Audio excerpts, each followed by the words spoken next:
Welcome to Your Mindset Matters here on a beautiful Tuesday morning.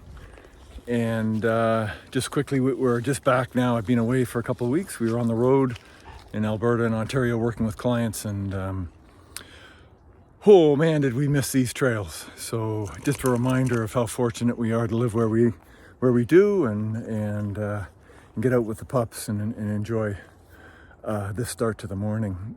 And speaking of getting out and running and spending time in nature and all those sorts of things, it was one of the themes that came up in the work that we were doing with our clients. And I just find it a real head scratcher when this notion of self-care becomes such a strong pushback, right?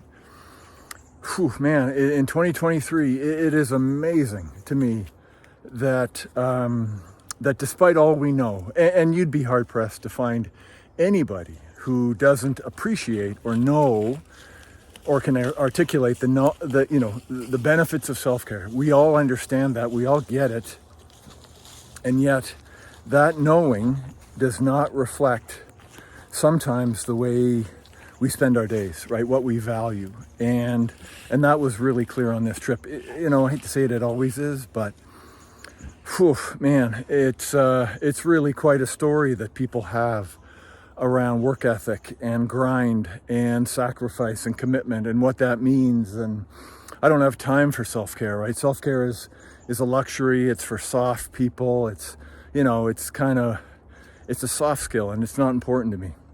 And invariably what makes it important to people is when they have a health crisis, right? When the vehicle that we've all been gifted, these beautiful, remarkable machines that we have, break, right? When they malfunction.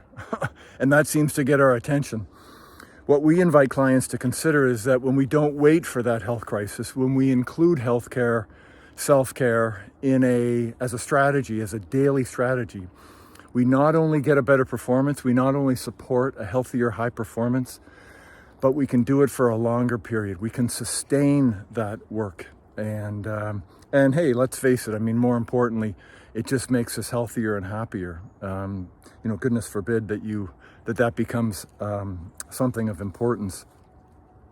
But yeah, I do find it shocking, the amount of pushback around the idea of taking time for yourself every day. And when we invite clients to consider it as a strategy, it seems to unlock the guilt even that people feel around self-care, that taking time during a work day to care for self is some sort of luxury, or that you're cheating your job, or I don't know. It's just a bizarre story.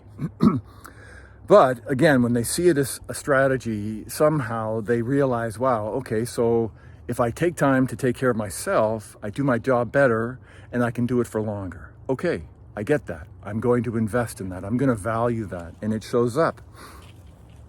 But I do find it amazing how often those conversations happen. And to me, it just reiterates the notion that we get the life that we practice.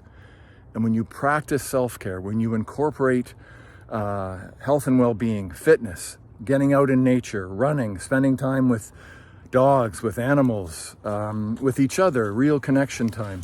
When we focus on sleep and we're getting a minimum of 8 hours a night, when we spend time in nature, when we have a mindfulness practice, when we really truly look at our diet and the way we fuel ourselves physically, when we start to tick all those boxes, the end result is a better running machine. I mean, hell, people take better care of their cars than they do themselves. And I just find that so tragic.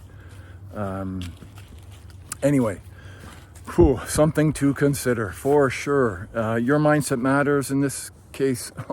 I can't even begin to fathom how much more research we need for people to appreciate and to begin to value their own health and well-being. So if the penny hasn't dropped for you, I would invite you to just try it. Try one thing and see how different you feel.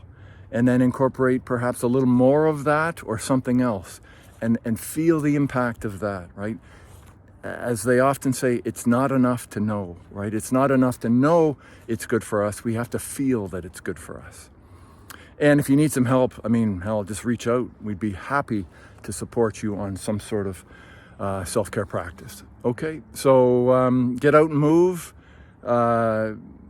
Be mindful of what you're choosing for your fuel in terms of food.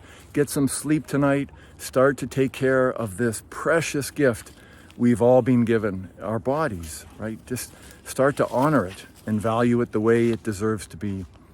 It deserves to be honored and valued. Okay? Take care of yourself, everybody. See ya. Bye-bye.